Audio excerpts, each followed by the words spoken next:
الحمد للہ رب العالمین والعاقبۃ للمتقین والصلاة والسلام علی سید المرسلین۔ ناظرین کرام السلام علیکم ورحمۃ اللہ وبرکاتہ۔ ایمانی صفات کا عنوان لے کر آپ کی خدمت میں حاضر ہوں۔ ایمانی صفات کے تعلق سے وہ بعض کلمات جس کا بہت بڑا درجہ، بہت بڑا مقام اسلام میں رکھا ہے۔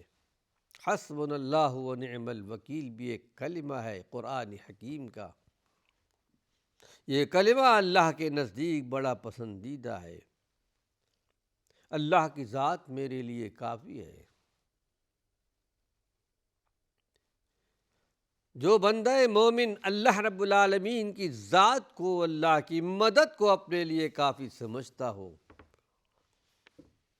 پروردگار عالم یقیناً اس کی مدد کرتا ہے۔ وَنِعْمَ الْوَكِيلُ، اور بہت بڑا وکیل بھی ہے۔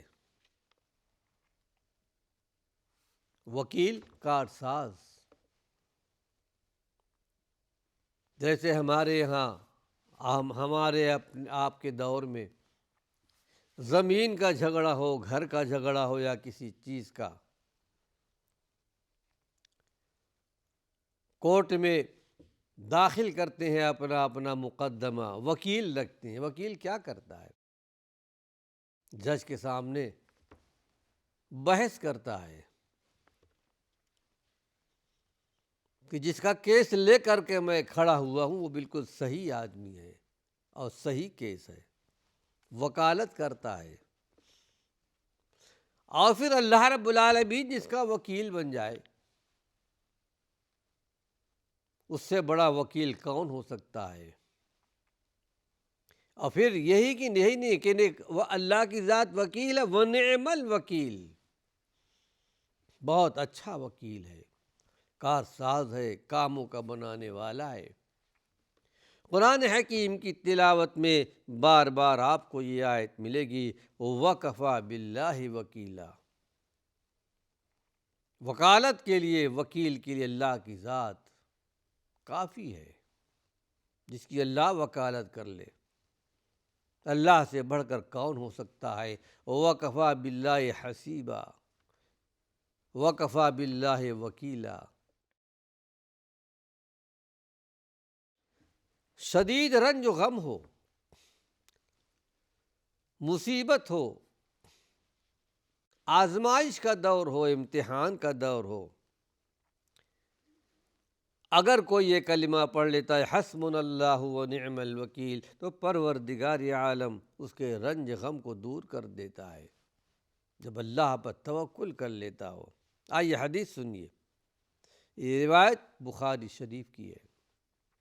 روایت کرنے والے حضرت عبداللہ بن عباس رضی اللہ عنہ ہیں، کہتے ہیں حسبنا اللہ و نعم الوکیل، یہ کیا ہے؟ قالہا ابراہیم علیہ السلام حین القی فی النار، وقالہا محمد صلی اللہ علیہ وسلم حین قالوا ان الناس قد جمعوا لکم فاخشوہم فزادہم ایمانا وقالوا حسبنا اللہ ونعم الوکیل۔ ابن عباس رضی اللہ عنہ روایت کرتے ہیں، حسبنا اللہ و نعم الوکیل کے تعلق سے یہ ابراہیم علیہ السلام نے کہا تھا جس وقت آگ میں ڈالے گئے تھے۔ آپ کے لیے آتش نمرود تیار کیا گیا تھا، کوئی گناہ نہیں تھا، صرف یہ کہ ابراہیم علیہ السلام ایک اللہ کی طرف دعوت دینے والے، توحید کی طرف دعوت دینے والے تھے۔ ایک اللہ کی عبادت پر آ جاؤ۔ وہ آگ کے پجاری تھے، آگ کی عبادت کرتے تھے، منع کیا کہ یہ شرک ہے اللہ کے ساتھ۔ قوم نے فیصلہ کر لیا کہ انہیں آگ میں جلا دیا جائے۔ حرقوہ وانصروا آلہتکم، ان کو آگ میں جلا دو اور اپنے معبود کی یعنی معبودان باطلہ کی مدد کرو۔ بتوں کی۔ پھر تاریخ ہمیں یہ بتاتی ہے جبریل امین بھی آئے اور فرشتے بھی آئے، کہیے ایک پر ایسا مارے یہاں چنگاری کا ایک نام و نشان نہ ہوگا۔ لیکن وہ توحید والے تھے جنہوں نے اللہ کے جناب میں، اللہ کے حضور میں اقرار کیا تھا، انی وجہت وجہی للذی فطر السماوات والارض حنیفا وما انا من المشرکین، میں نے اپنے چہرے کو اس ذات کی طرف پھیر دیا ہے جو آسمان و زمین کا پیدا کرنے والا ہے، میں مشرکین میں سے نہیں ہوں۔ جن کا یہ دعویٰ تھا، جن کی پکار تھی، ان صلاتی و نسکی و محیای و مماتی للہ رب العالمین، میری نمازیں، میری قربانیاں، میرا جینا، میرا مرنا سب اللہ کے لیے، اپنی زندگی کو اللہ کے لیے وقف کر دیا تھا۔ جن کی تعریف بیان کرتے ہوئے قرآن حکیم میں کہا گیا، یاد تو کرو ابراہیم علیہ السلام کو، اللہ کی نعمتوں کے شکر گزار تھے، ایک اللہ کی عبادت کرنے والے تھے۔ اس وقت جب کہ جبریل امین نے پیش کیا تھا ہم آپ کی مدد کے لیے آئے ہیں، کہا ہمیں صرف ایک اللہ کی مدد چاہیے، اور اس وقت ابراہیم علیہ السلام نے یہی کلمہ استعمال کیا تھا، حسبنا اللہ و نعم الوکیل، اللہ کی ذات میرے لیے کافی ہے، وہی بہت بہترین وکیل بھی ہے۔ اور اللہ کی مدد آئی، آگ میں اللہ نے جلانے کی طاقت دی ہے، ختم کرنے کی طاقت دی ہے۔ وہی پروردگار عالم حکم ہوتا ہے، یا نار کونی بردم و سلاما علی ابراہیم، کہ اے آگ تو ابراہیم علیہ السلام کے لیے ٹھنڈی ہو جا، لیکن بڑی سلامتی کے ساتھ، ایسی ٹھنڈک بھی نہ ہو کہ ابراہیم کو نقصان پہنچا سکے۔ اور جو اس وقت کفار تھے، مخالفین تھے، آگ میں جلانا چاہتے تھے، ان کی مرادوں کو اللہ نے ناکامیوں سے بدل دیا، اور اللہ نے اپنے پیارے پیغمبر کو بچا لیا۔ اور جو ایک حقیقت ہے، کوئی قصہ کہانی نہیں ہے۔ تو حسبنا اللہ و نعم الوکیل ابراہیم علیہ السلام نے سب سے پہلے جملہ استعمال کیا تھا۔ تو حضرت ابن عباس کہتے ہیں کہ اس وقت ابراہیم علیہ السلام نے یہ کلمہ استعمال کیا تھا، اور اللہ کے رسول صلی اللہ علیہ وسلم بھی، جبکہ مشرکین مکہ نے کہا تھا ان الناس قد جمعوا لکم فاخشوہم فزادہم ایمانا، اعلان کر دیا گیا تھا مدینہ منورہ کے اندر مشرکین کی طرف سے، لوگ تمہارے لیے جمع ہو چکے ہیں، تمہیں تہوبالہ کرنے کے لیے ڈر جاؤ۔ لیکن ایمان والوں کی شان یہ تھی، ڈرنے کے بجائے اللہ نے ان کے ایمان میں، توحید میں اضافہ پیدا کر دیا، اور ایمان والوں کی زبان پر یہ کلمات نکلے، حسبنا اللہ و نعم الوکیل، اللہ کی ذات ہمارے لیے کافی ہے۔ اس واقعہ کا پس منظر یہ ہے، غزوہ احد، جس میں پہلے مسلمانوں کو غلبہ حاصل ہوا تھا، لیکن کچھ غلطیوں کی وجہ سے پانسا پلٹ گیا۔ خالد بن ولید اس وقت مشرکین مکہ کے ساتھ تھے، دوسری طرف سے آئے، حملہ کر دیا، معاملہ بالکل الٹا ہو گیا۔ اور پھر یہ وہی زمانہ تھا، وہی دور تھا، وہی موقع تھا جب کہ 70 صحابہ شہید کر دیے گئے۔ ایسا موڑ بھی آیا اس زمانے میں، اس وقت جب کہ اللہ کے رسول صلی اللہ علیہ وسلم کے ارد گرد 11 یا 12 انصاری موجود تھے، باقی سب منتشر ہو گئے تھے، اور اللہ رب العالمین نے آپ کی مدد فرمائی۔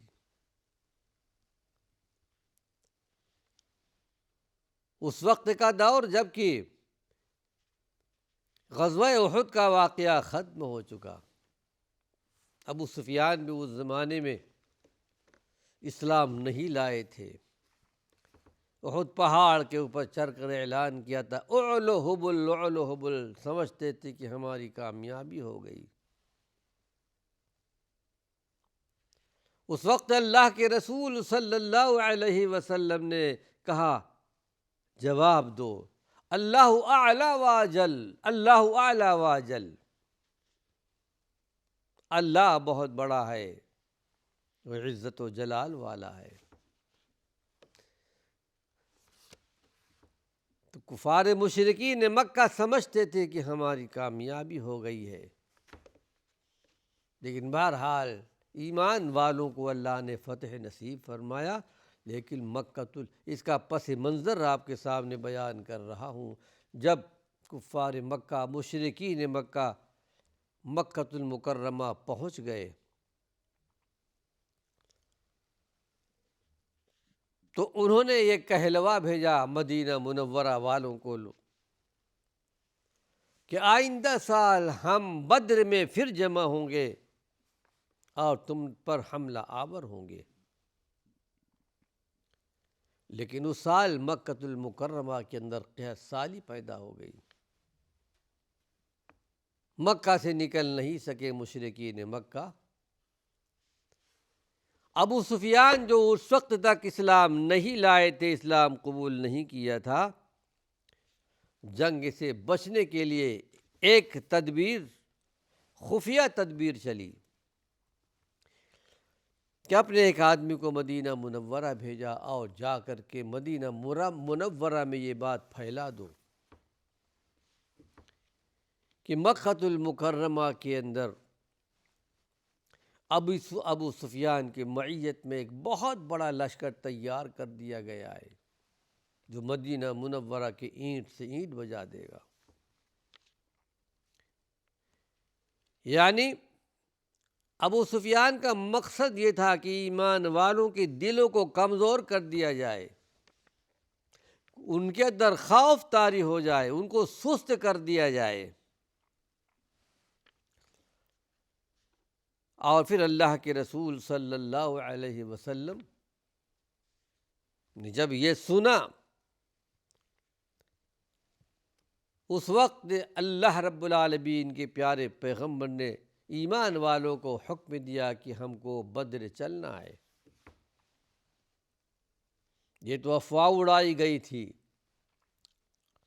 محض ڈرانے کے لیے، لیکن یہاں سے یہ نقطہ بھی نکلتا ہے کہ اللہ کے پیارے پیغمبر محمد صلی اللہ علیہ وسلم کو غیب کا علم تو نہیں تھا، نہ تو آسمان سے کوئی حکم آیا تھا کہ آپ مت ڈریے، یہ صرف آپ کو ڈرا رہے ہیں، کوئی لشکر وہاں پر موجود نہیں ہے، آزمائش تھی اللہ کی طرف سے۔ لیکن یہ خبر سن کر مدینہ منورہ کی ایمان والوں میں ذرا کمزوری آ گئی، یعنی ابھی ابھی فارغ ہوئے تھے غزوہ احد سے، اللہ کے پیارے پیغمبر محمد صلی اللہ علیہ وسلم نے حکم دیا کہ بدر کی طرف نکلنا ہے۔ جب آپ نے کمزوری دیکھی ایمان والوں میں تو آپ نے ارشاد فرمایا اگر کوئی نہیں گیا میں تنہا بدر کی طرف نکلوں گا۔ اس کے بعد ایمان والوں میں ہمت آ گئی، اور ہمت آنے کے بعد اللہ کے رسول صلی اللہ علیہ وسلم اور ایمان والوں میں ایسی ہمت آئی کہ ان کی زبانوں پر یہ کلمات آئے حسبنا اللہ ونعم الوکیل، اللہ کی ذات ہمارے لیے کافی ہے، وہی بہترین کارساز ہے۔ یہ کلمہ اللہ رب العالمین کو بہت پسند آیا اور اللہ نے اپنی مقدس کتاب میں نازل کر دیا، اور قیامت تک ان آیات بینات کی تلاوت ہوتی رہے گی کہ جب بھی ایمان والوں پر ایسا وقت آ جائے تو انہیں ان کلمات کو پڑھنا چاہیے، اللہ کی طرف سے طاقت اور قوت آ جائے گی۔ اس کے بعد اللہ کے رسول صلی اللہ علیہ وسلم 2000 کا لشکر لے کر بدر کی طرف پہنچے۔ غیب کا علم آپ کو نہیں تھا، مشرکین مکہ تو خاموش تھے، ایک افواہ پھیلائی گئی تھی۔ ابو سفیان کا سامنا کرنے کے لیے گئے، لیکن ابو سفیان کو ہمت نہیں ہوئی، اور بدر سے یہ قافلہ واپس آ گیا مدینہ منورہ۔ تو اس کلمے کو یاد کر لیجئے، حسبنا اللہ ونعم الوکیل۔ انسانی زندگی پر ایسے حالات، ایسے واقعات آتے ہیں، پیش آتے ہیں، اگر اللہ کی مدد چاہیے، اللہ پر توکل، اللہ پر بھروسہ ہو، یقیناً اللہ کی مدد آئے گی، اور اللہ سے بڑھ کر کوئی مدد کرنے والا نہیں ہے۔ اور جس کی مدد کرنے کے لیے اللہ رب العالمین خود تیار ہو جائے، اسے کوئی یعنی ہرا نہیں سکتا، بلکہ اللہ کی مدد ثابت ہو کر کے رہے گی۔ یہ چند قرآنی آیات بینات کے کلمات تھے، اس کا ذکر کچھ چند حلقات میں کیا گیا ہے، اور یہ قرآنی آیات بینات کا ایک حصہ ہے، اور حقیقتاً یہ پورا قرآن شفا ہے، پورا قرآن رحمت ہے، پورا قرآن برکت ہے، پورا قرآن ہدایت ہے، پورا قرآن بشارت ہے للمسلمین، ایمان والوں کے لیے، اسلام قبول کرنے والوں کے لیے۔ قرآن حکیم سے بڑھ کر کوئی نعمت ہمارے اور آپ کے پاس نہیں ہے۔ وقت نہیں ہے، انشاءاللہ آئندہ حلقوں میں آپ کو بتاؤں گا قرآن حکیم کی تاثیر کیا ہے۔ وقت ختم ہو چکا ہے۔ پروردگار عالم ہمیں کہنے والوں کو بھی، سننے والوں کو بھی عمل کی توفیق نصیب فرمائے۔ وآخر دعوانا ان الحمد للہ رب العالمین۔